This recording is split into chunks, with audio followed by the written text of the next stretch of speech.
This is not an interrogation. This is not a job interview.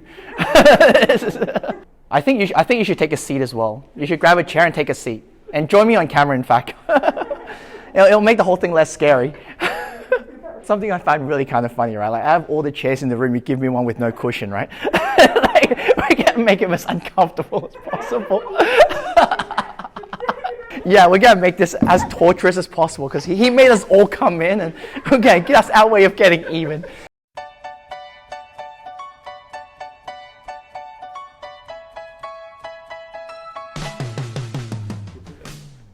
Hi. Hello. Hi. How are you? Good. And yourself? I'm good. Yeah. How does it feel? How does it feel to be back on campus? It actually feels pretty exciting. Everything feels very new. I have to relearn my way around the different, like just etiquette, like, you know, what time can you enter a lecture hall, right? And what time do you have to wrap up? Do you have to like clean the board? Like, are you supposed to turn the screens off? Like just all the little stuff that, you know, you get so used to, and then suddenly it disappears, and now you try and come back. Yeah. How does it feel to be back in the lecture theatre teaching? Yeah, I really enjoy it. There are parts of the interaction of teaching that you really don't get online. And it's really just a social element, not that, you know, like you're having a laugh, that's all fine, you know, seeing your friends, seeing your peers, that's all fine. But I mean, in terms of kind of learning mathematics, just the fact that you see your peers also struggling with the same things you are. And I think that part is missed in the online realm because it's so isolating. You don't see what other people are struggling with. The discussion boards, the live lessons, the synchronous sessions, they help, but it doesn't really convey kind of things to the same level. And that's something that I think, you know, is really important for learning, is to know that, hey, I'm not the only one struggling with this. I'm not the only one kind of, you know, learning this, and that there is a community involved. I think that part I really miss. Did we forget to charge it? See, technology. It's always like start the class like, you're muted. Is my screen sharing correctly? Awesome. Yes. Where were we? Huh? No, like I say, it's really different to be back, but I do really enjoy it. I mean, from even the cosmetic, you know, I'm so sick of my digital background. It's nice to have like a proper background now, even though I'm still on camera. This isn't a digital background. Yeah, this is actually real. Yeah. So you can hear it. So Yeah. what's the benefit to going to an in-person lecture as opposed to just staying in your bed? Huh? Well, I feel like if I have to be there, then I should make the students go there as well. No, like I said, it's really the interaction, the ability to just kind of like lean over and say, hey, I don't get this question, you know, how are you tackling this? I find that it's the interactive, the social element, that part is the really main advantage of coming into campus, to be able to see what other people are doing. It's much easier to share in a digital environment. I mean, we have the tools, we have the software that people can share screens and stuff, but it's there's something really nice about just a low tech way of, here's a piece of paper, you scribble, say, hey, you know, and like passing notes. So yeah, it's just the idea, just the ability to just have that chat. And like for me as a teaching staff, the ability to just go around the room and just say hi to students, you know, just one-on-one. Whereas in the digital environment, even with the breakout rooms, is really difficult because I'm, you know, saying hi to 30 people at once, even in the breakout room. It's really hard to kind of have that one-on-one interaction, you know, just to like share a laugh, share a joke, or just like be able to just answer their questions in a more kind of tailored manner. You know, despite the commute for me, I think it's worth taking the bus for, you know. So what do you think the best way would be to make use of the current mix of online and in-person lectures? I think Harry Watt and like the math department in general has done a really good job in terms of balancing the online and the in-person. The part where the teaching staff is talking at you, right? That part is better done in the video, because, you know, people can go back, they can listen to it, they can have closed captioning, they can have all these accessibility tools that can, you know, help them understand that part of the content. So that part being done online, I think it's fantastic. But then, you know, having students come in and having that discussion, having that interactive element, that part cannot, like, it's really hard to do online. So kind of having that on campus and having that be the focus of the lessons on campus, I think that's a really good way to balance it. I do think that the best feature of the videos is at 1.5 speed. Yeah. It goes by faster. Yeah, that's what people said. You know, like the first thing they do. I gave a talk with that title once. It's like, where is the 4x speed button? It sounds like, wait, Tom doesn't sound like he's on helium when I listen to him live. Some students have difficulty with different parts of the course. So for the bits that you are comfortable with, there is really no need to sit for the full 20 minutes and just have someone talk at you. Right, you can just say, okay, right, I'm just going to skip this bit because I understand it, skip this bit because I understand it, and this bit I'm going to look at twice because I don't get it. And that's what I mean. This is leveraging the power of kind of the online medium, right, in terms of content delivery. So in a live lesson, you can't really do that. In a face-to-face setting, you can't, ask the lecturer, hey, can you talk at 4 times speed? Can you repeat that part, verbatim? So it's just really like leveraging, both mediums for what they're really good at. Would there be any advice you have for students who are just doing it online? For those online, I recommend kind of having kind of a more set schedule. So you can say, okay, well, this part I'm working, so I'm really concentrating, and after this, I need to take a break. And to be able to take that break, the other part is, like I said, try and form communities online because, all the students are here to learn and they're going through the same process. So seeking out other people who are going through the same thing at the same time, I think that's very important. So it feels less isolated for the students. So at least that's my hope because, again, the in-person interactions is to kind of facilitate that, to see, hey, you're struggling with this, I am too, how can we make this better? And that, like I said, the interaction online makes it more difficult. So I would advise students to really take the extra step, find ways that work for them to connect with others who are struggling with the same thing, whether it's the discussion board, whether it's the online the math gym, the math cafe, or I know there's various WhatsApp groups and Discord groups that I'm not supposed to know about, I guess. Yeah, I mean, as a general point, I mean, I know I am certain that all teaching staff, myself included, we do our best to explain things in a way that we think is clear, but for many staff, it's been many years since we first learned this. So as much as we don't always kind of, hit the mark in terms of what the students are struggling with.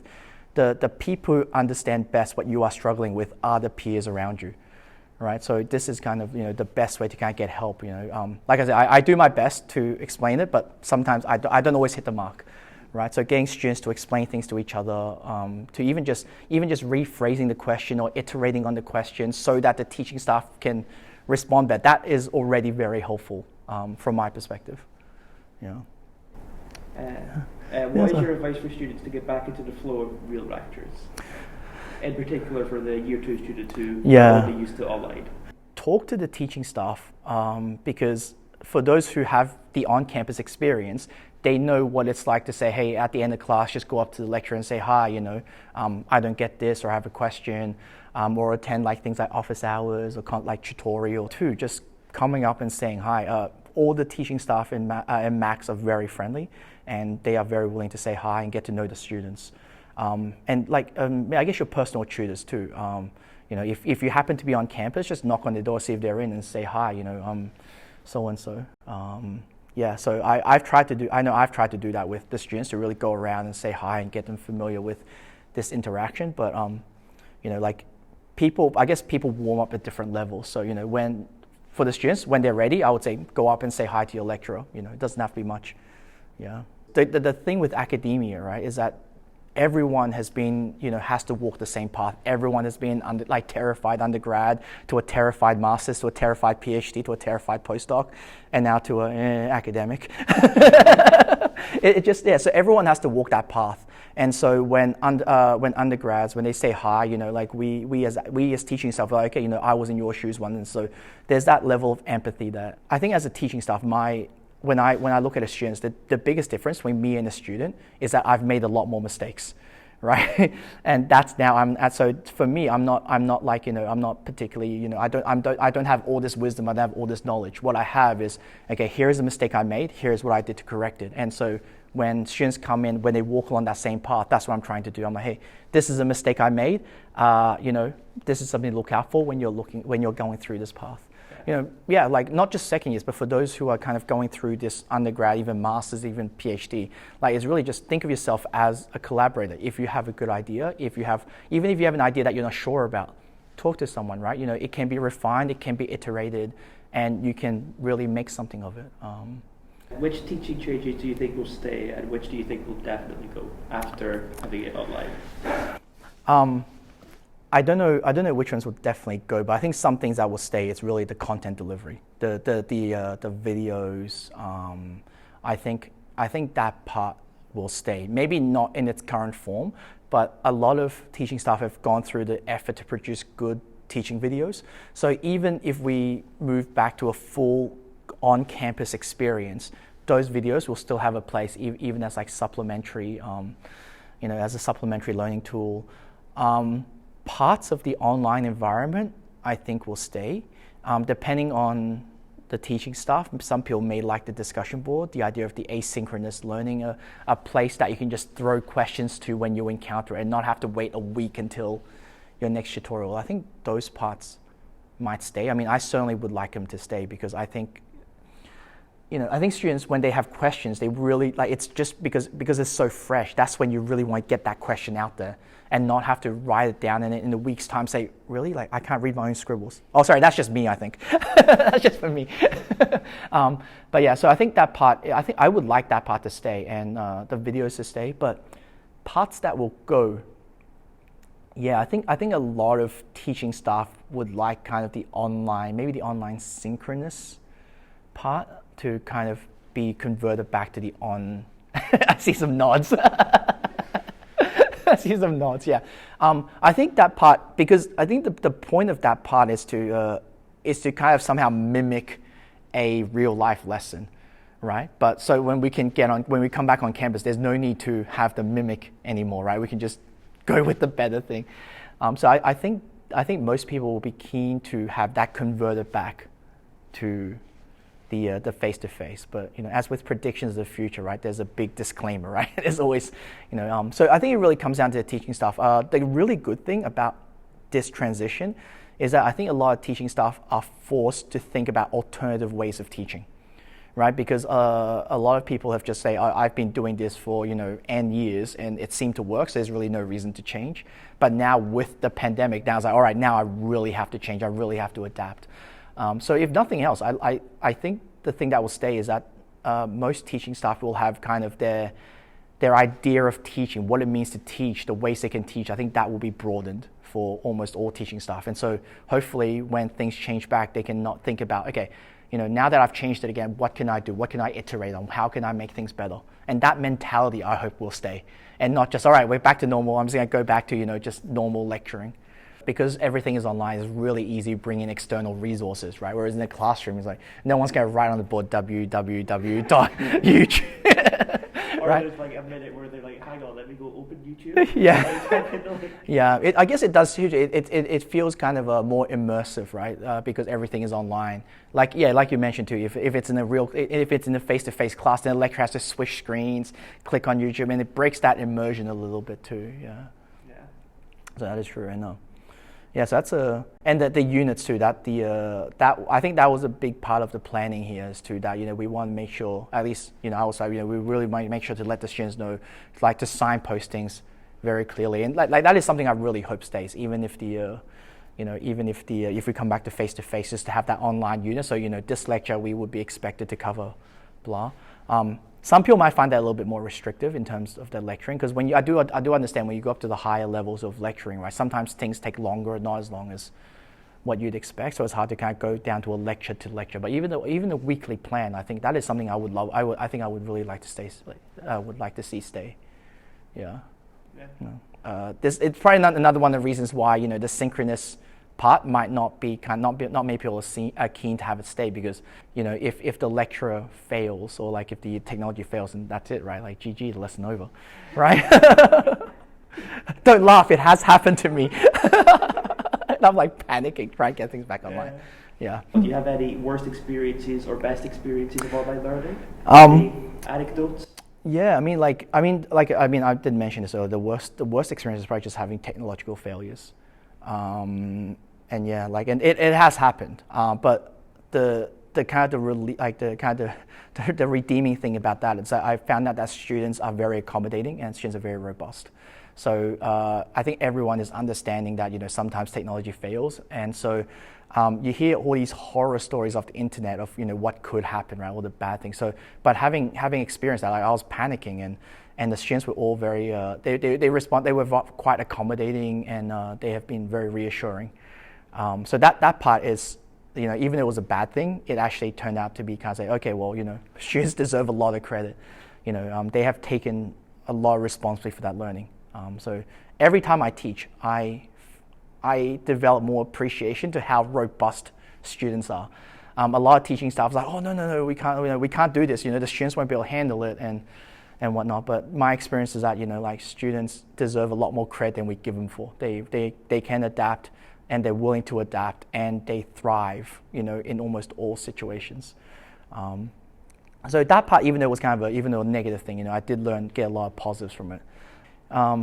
In terms of anecdotes, there was one night I couldn't sleep, but it was like, I ended up waking up at 5 o'clock or something, and I couldn't sleep, and I realized there was a Malaysian session going on for my subject, so I just popped in.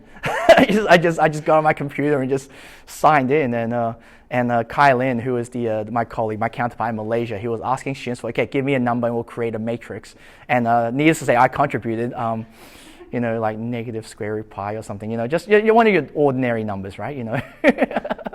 And to see the response from the Malaysian students, like, oh my God, it's Thomas, the Edinburgh lecturer, that's so cool. It's just the collaboration, not just between the teaching staff, but between students of different campuses. That's something I really want to see continue. Were there any unexpected opportunities of the whole situation that might not have happened otherwise? When we were told that we had to move online, so about June last year, I thought I really don't want to be creating 30 hours of videos by myself. I don't want to listen to me. Why would students want to listen to me for 30 hours? So what I did was I actually contacted Kai Lin, who just started in Malaysia, and we said, hey, how about we we do videos together and we get a student in as well. So we sent a recruitment email and said, hey, does any student want to come join do this with us? And so Emma, who is now a student superstar amongst the cohort, she said, yeah, I'll join, and so the three of us, we spent a couple of weeks just creating videos where I would be kind of presenting in the typical lecturer format, and then Emma would be asking questions like a student would, and then Kylan would be there to moderate and kind of provide extra explanations, and to kind of provide a more balanced dynamic, because it's very intimidating, right, for a student who's never done this subject before. Emma was a live student, so she was about to enter linear algebra in September, and now she's doing this in June. So she's had no background, no support, no preparation. So Kylan is really there to kind of help her through it, and to kind of gang up on me at times. But this turned out to be quite a positive experience. The students during the semester, we had no idea how it was going to turn out, but the students really loved it. They said, Emma is an absolute superstar, and that kicked off the whole global connection thing. So when I dropped in onto the Malaysian session, they're like, oh, we know this guy, we've heard him talk way too much, So and I hope this really stays, this global collaboration. And because of what Carlin and myself and Emma did, I think on the discussion board, the students were more comfortable interacting with people from the different campuses. So we see the Malaysian students interacting with our Edinburgh students, and asking and answering each other's questions. And from what I hear, having really kind of constructive relationships in terms of work. And that's something I that was not expected. But it turned out really well. So I think that's an important point to take away too. Not just for teaching, but for students as well. If you have a tool that is good for something, use it, right? The pandemic is kind of bad, right? I mean, yeah, it is kind of bad. But there are positives that came out of it, and I think going forward, we, both students and staff, should really try and build on what's good, and keep that part going. Do you have any general words of wisdom for us students? Yeah, I mean, like I said, I think getting in touch with other people, I think that's really important, whether it's face-to-face or in person, getting in touch with your peers, working as a group, and just kind of realizing that you are not alone. And that's very easy to forget when you are in lockdown, when you are working at home, and you are just waking up, doing math, and then just by yourself the entire time. So I think getting in touch with others, I think that's really the big one. And if there's any issues, do get in touch with the lecturer, interact with the subject, either through discussion board or whatever method that the teaching staff wants you to get in touch with them. Do get in touch with them. I know I am very keen to hear from the students. And like just be conscious and take breaks. I mean, working at home, sometimes some days it's just like meeting after meeting after meeting after meeting. So I'm on Teams the entire day. And sometimes you forget that, like it's okay to just walk away, go out for a walk for a bit, or just like, actually go downstairs and get a coffee from like, the local coffee shop. So that's actually okay. And to really kind of, and yeah, do the assignments. Like, do the assignments, like the 30% penalty for submitting late is rarely worth it. So do the assignments, get in on time, and just connect with others. Present company, you guys are taking the initiative, creating a newsletter, and really changing the culture of the department in a way that you guys want to see develop. And I think this is important. This is why I'm talking to Cameron and to the students to say, what changes do you want to see? I mean, a lot of these initiatives can be initiated by students, such as yourselves, but some culture really requires kind of staff cooperation. So, if there are ideas, if there are ways you want to see, things you want to see improved, you want to see iterated, definitely talk to the staff. It doesn't have to be recorded, it doesn't have to be on camera, I won't put you guys on the spot. But I know the staff and even the management team would be happy to hear those ideas.